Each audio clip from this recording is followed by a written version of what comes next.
निकाह किसकी सुन्नत है? बोलो। सारे बोलें, अगर नबी का खाते हैं तो बोलें, अगर नहीं खाते तो मुंह बंद रखें। नबी को उनकी जबान की जरूरत नहीं है। किसकी सुन्नत है? और जोर से, किसकी? नबी की सुन्नत है।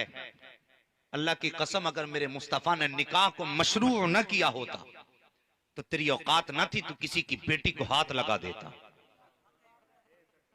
तेरी हैसियत नहीं थी कि तू किसी की बेटी की तरफ आंख उठा के देख सकता।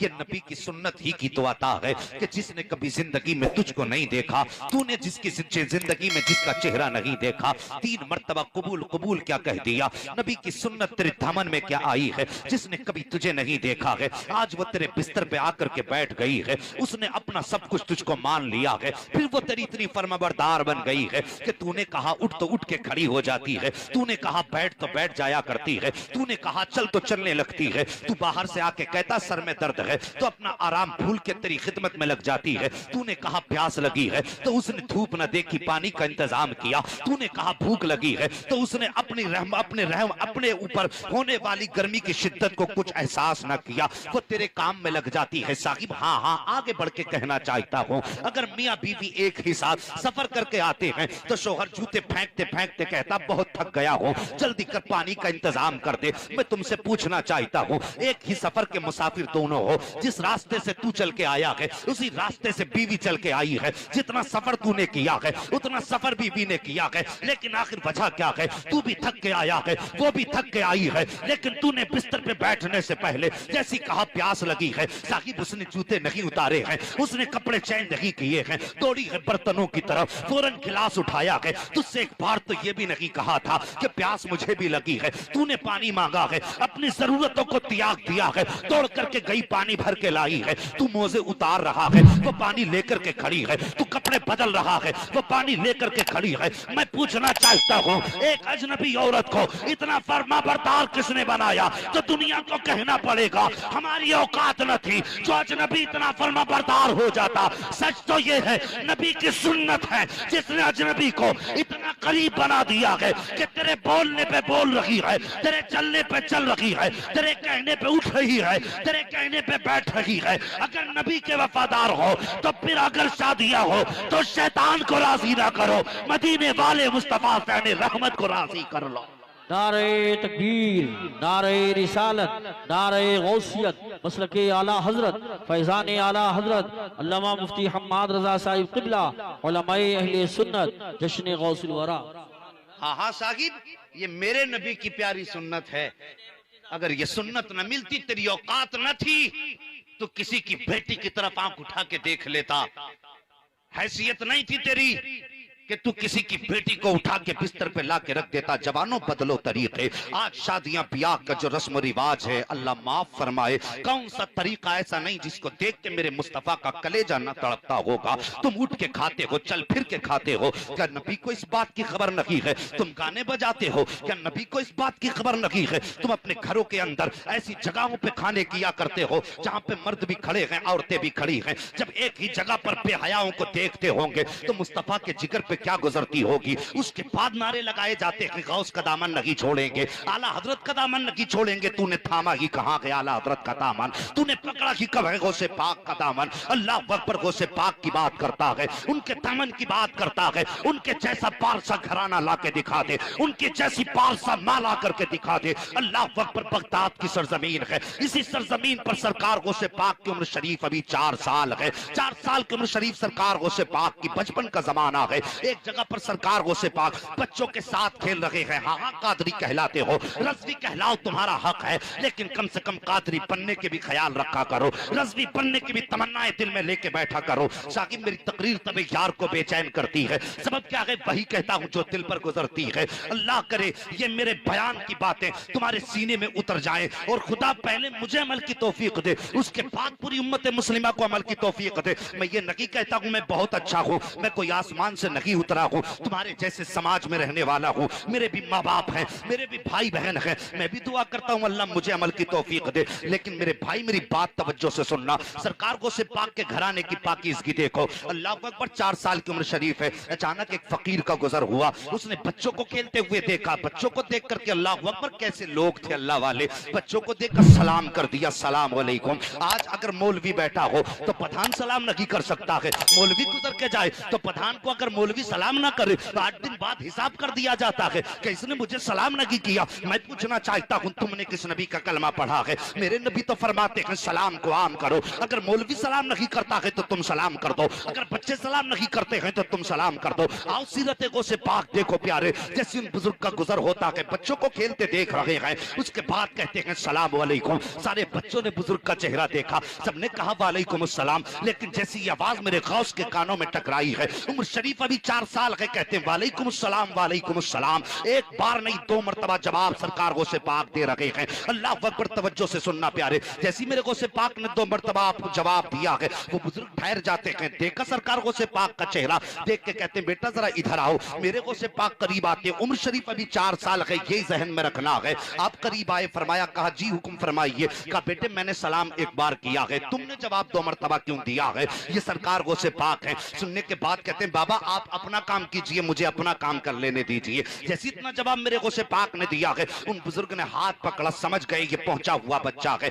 हाथ पकड़ के कहते हैं बेटे जब तक बताओगे नहीं तब तक जाऊंगा नहीं। गौसे पाक फरमाते हैं बाबा नहीं जी अपना काम कीजिए। बुजुर्ग कहते हैं बेटे बताना पड़ेगा। सरकार गौसे पाक कहते हैं अच्छा जी पूछोगे जरूर। कहा हाँ। आप फरमाते फिर हाथ पकड़ा गौसे पाक ने और ऊंचे से टीले पे लाने के बाद कहते हैं बाबा देखो वो बस्ती नजर आ रही है। बुजुर्ग कहते हैं हाँ बेटे नजर आ रही है। कहा वो सामने वाला घर दिखाई दे रहा? हाँ बेटा दिखाई दे रहा है। कहा याद करो आज से 4 साल पहले इस बस्ती से गुजर के गए थे, जैसे इतना आपने फरमाया है। अल्लाह अकबर। वो बुजुर्ग बच्चे का चेहरा देख के कहते हैं बेटे तुम्हारी कितनी उम्र है? गौसे पाक फरमाते हैं बाबा मेरी भी 4 साल उम्र है। अल्लाह अकबर। अब अगली बात सुनना, गौसे पाक फरमाते हैं बताइए कि 4 साल पहले इस गली से गुजरे थे? हाँ बेटे गुजरा था। कहा उस दरवाजे पे तुमने सलाम किया था? कहा हाँ सलाम किया था। कहा क्या सोच करके सलाम किया था? तब इतना कहा था। बुजुर्ग कहते बेटे मैंने ये सोचा था ये सैयदों का दरवाजा है, सलाम कर दूं कुछ ना कुछ मुझे दुआएं मिल जाएंगी। गौसे पाक फरमाते हैं बाबा बताइए जब आपने सलाम किया था तो जवाब मिला था कि नहीं मिला था? कहते नहीं बेटे जवाब नहीं मिला था। गौसे पाक फरमाते बाबा जी सुन लीजिए 4 साल पहले जब तुम इस दरवाजे से गुजर के गए थे उस वक्त आपने सलाम किया था। अल्लाह अकबर। गौसे आजम का जवाब सुनिए, कहते घर के अंदर सिर्फ मेरी माँ मौजूद थी और तुम गैर महरम हो, मेरी माँ जवाब नहीं दे सकती थी। कहा अल्लाह अकबर। गौसे पाक फरमाते हैं लेकिन जब तुमने सलाम किया था अब्दुल कादिर ने तुम्हारे सलाम को सुन भी लिया था और तुम्हारी आवाज को पहचान भी लिया था। गौसे पाक फरमाते हैं आज 4 साल हो गए नजरें तलाश कर रही थी, आपका चेहरा नजर नहीं आ रहा था। गौसे पाक फरमाते हैं बाबा आज 4 साल के बाद जब तुमसे मुलाकात हुई है एक सलाम आज ने आपने कर डाला है। गौसे पाक फरमाते हैं परेशान ना हो, एक सलाम चली गई। हमें हुआ क्या है, साल में 1 जलसा करेंगे, हम 3 जलसे करेंगे, इलाके का कोई जलसा ऐसा नहीं जिसे हम नहीं छोड़ेंगे। मगर साहिब किसी जलसे से आने के बाद तुमने ये सोचा आका अब तक की जिंदगी लापरवाही में गुजरी है, आज के बाद की जिंदगी तेरी गुलामी में गुजार के दिखाएंगे। सोचा कभी हमने? कभी नहीं सोचते। ऐसा मौलवी बुलाओ जो कुर्सी तोड़ के चला जाए, छक्के चौके लगाने वाला मौलवी हो। साहिब ये छक्के चौके कब तक के हैं? जब तक आंखें खुली हैं तब तक, जब तक सांसें चल रही हैं तब तक। हाँ मैं तो साफ कहता हूं आज आपने बुलाया, मेरी आवाज चलती है बुलाया है, कल बुढ़ापा होगा, हाथ पैर कांपेंगे, आवाज क्या अल्फाज क्या साहिब हर्फ टूट टूट के मुंह से निकलेंगे, फिर कोई पूछने वाला नहीं होगा। फिर इतराना किस बात पर? आओ अब भी वक्त है अपने नबी के करीब हो जाओ, अपनी बेटियों को पर्दा दे दो, अपने घरों के अंदर हया लाओ। फरमाया गया हया ईमान का हिस्सा है, हया ईमान का हिस्सा है। आज बाप बेटी को ऐसा जोड़ा ला के देता है कि देखने वाले को हया आती है, लाने वाले को हया नहीं आती। सोचते क्यों नहीं तुम कुछ भी हो जाओ, तुम्हारी बेटियां रुतबे में कितनी भी बुलंद हो जाएं, नबी की फातिमा से ज्यादा बुलंद नहीं हो सकती। हाँ आज हमारी बेटियों के पास 20-20 जोड़ी कपड़े हैं, 10-10 हजार के सूट हैं, लेकिन पर्दा नजर नहीं आता। हाँ और नबी की बेटी की जिंदगी देखो। एक दिन हजरत फातिमा ज़हरा बैठी हैं, मौला कायनात मौला अली आए, कहते फातिमा तुम्हारी चादर में जो 17 पैबंद हैं, इनमें 16 तो कपड़े के हैं, 17वां पैबंद चमड़े का है। अब ये तुम्हारा 17वां पैबंद खुल गया है, इसको सिल लेती। नबी की बेटी का जवाब सुनो और घर जाके बेटियों को बताना। जैसी इतनी बात कही हजरत फातिमा ज़हरा कहती अली घर में कोई इतना कपड़ा मौजूद नहीं जिससे इस चादर पे पैबंद लगा सके। हजरत अली फरमाते फातिमा जाओ फिर अपने वालिद से जाके एक चादर ले आओ। हजरत फातिमा ज़हरा कहती अली मेरी हिम्मत नहीं, कहा जाइए माले गनीमत में कुछ कपड़े मिले हैं और सरकार तकसीम फरमा रहे हैं, जाओ जाके ले आओ। बड़ी मेहनत से हिम्मत करके सैयदा गई, सरकार घर पे नहीं थे, वापस आ गई।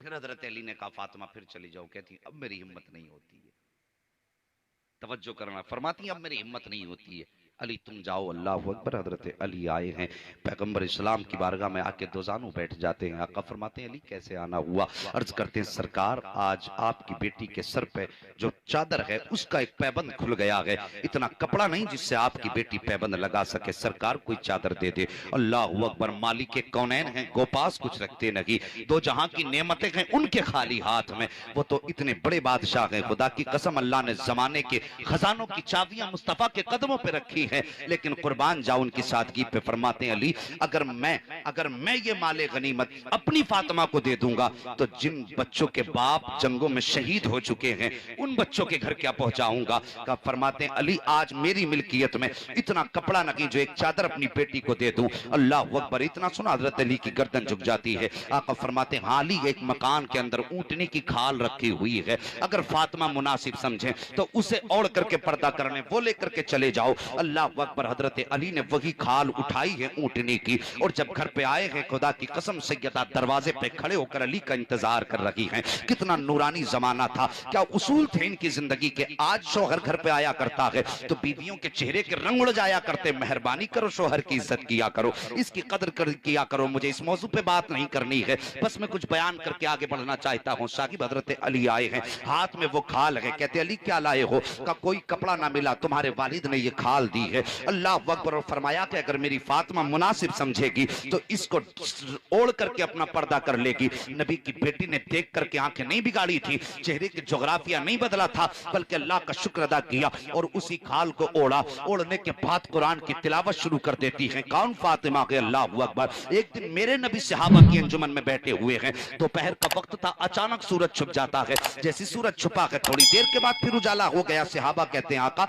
बारिश का मौसम भी नहीं है, बादल भी नहीं है, ये सूरज किधर चला गया था? मेरे नबी फरमाते हैं सहाबा अभी अचानक मेरी फातिमा घर में झाड़ू लगा रही थी तो बेतवज्जोही में दुपट्टा सर से सरक गया था। आका फरमाते हैं जैसे दुपट्टा सर से सरका, सूरज को इतनी हया आई कि बादलों के पर्दे में चला गया था। ये फातिमा तो ज़हरा है, जैसी ऊंटनी की खाल आई है नबी की बेटी ने सर पे रखी है और रखने के बाद अल्लाह अकबर कुरान की तिलावत शुरू कर देती है। पीछे से सरकार तशरीफ ले आते हैं, दरवाजे पे दस्तक हुई, सैयदा फातिमा तो ज़हरा उठ के खड़ी हो जाती हैं। आका तशरीफ लाए, मेरे नबी ने बेटी को इस हाल में देखा, चश्माने नबुव्वत बरसने लग जाते हैं। फरमाते फातिमा तेरा क्या हाल है? पता तुझे कोई एतराज तो नहीं है? नबी की बेटी ने बाप से शिकवा नहीं किया था, कोई शिकायत नहीं की थी, कोई एतराज नहीं किया था, बल्कि गर्दन झुका के कहा था आका जिसमें हमारा रब राजी है उसमें फातिमा तो ज़हरा भी राजी है। अल्लाह अकबर। मेरे नबी ने इतना सुना, नबुव्वत वाली आंखें बरसने लग जाती है, हाथ उठ गए मुस्तफा के नबुव्वत वाले,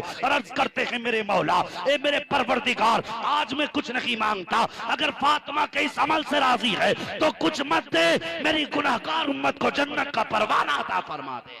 सुभान अल्लाह। नारे तकबीर, नारे रिसालत, नारे गौसियत, मसलके आला हजरत, फैजान आला हजरत, उलमाए अहले सुन्नत, जश्न गौसुल वरा। हाँ जवानों बदलो तरीके यार, शादी हमारी होगी, बातें मदीने वाले मुस्तफा की होंगी। क्या राय है आपकी?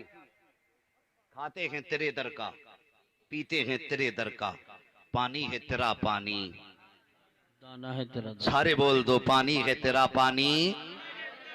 सुभान अल्लाह। जब सब कुछ मुस्तफा का है तो फिर बातें मुस्तफा की क्यों नहीं? और जवानों जिंदगी में अल्लाह करे सेहरे पहनो, दूल्हा बनो, माँ बाप की ये तमन्ना पूरी करो, मेहरबानी करना शादी तुम्हारी हो, महफिल मुस्तफा की हो।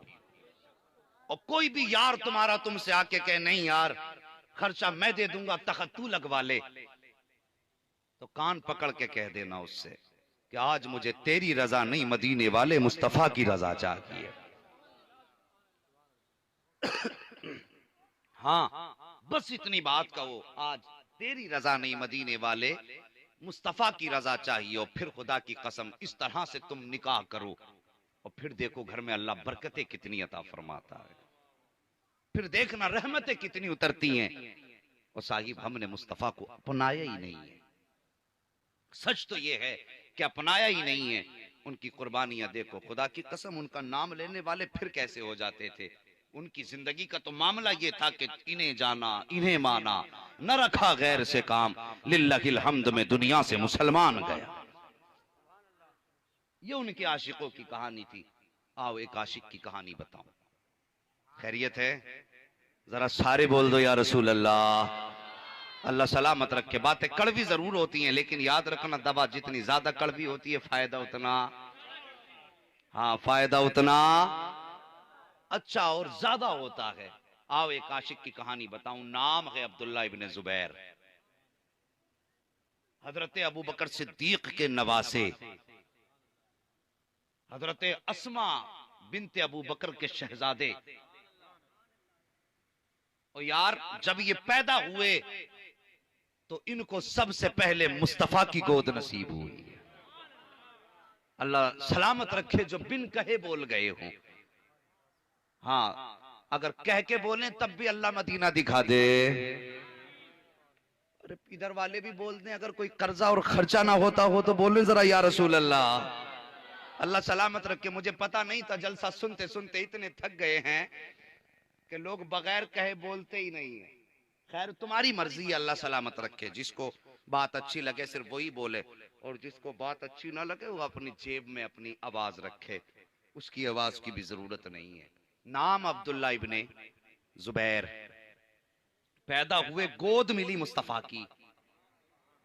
तवज्जो है, पैदा हुए गोद मिली मुस्तफा की। मेरे नबी ने अपना लुआबे दहन डाला मुंह में। अल्लाह सलामत रखे। जो समझ गए, लुआबे दहन यानी थूक, मेरे सरकार ने मुंह में डाला। अब जरा गौर फरमाइए, आका करीम का विसाल हुआ। साहिब मेरे नबी ने उम्मत का बड़ा दर्द किया है, बड़ा लिहाज किया है, बड़ा ख्याल किया है। दरवाजे पे दस्तक हुई, तबीयत खराब मेरे सरकार की। हजरत फातिमा ज़हरा फरमाती कौन? कहा नबी से मिलना है। देहाती अराबी हूं। अब्बा जी कोई दरवाजे पे आया।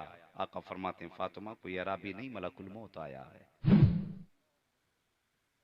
इतनी बात कही, सैयदा की आंखें बरस आई। बहुकुम क्या बेटी आने की इजाजत दे दो। एक रिवायत के मुताबिक 3 दिन तक इजाजत तलब करते रहे और खैरियत पूछ के जाते रहे। तीसरे दिन दरवाजा खोला, अंदर आए, सलाम किया, कहने लगे रब ने बुलाया है।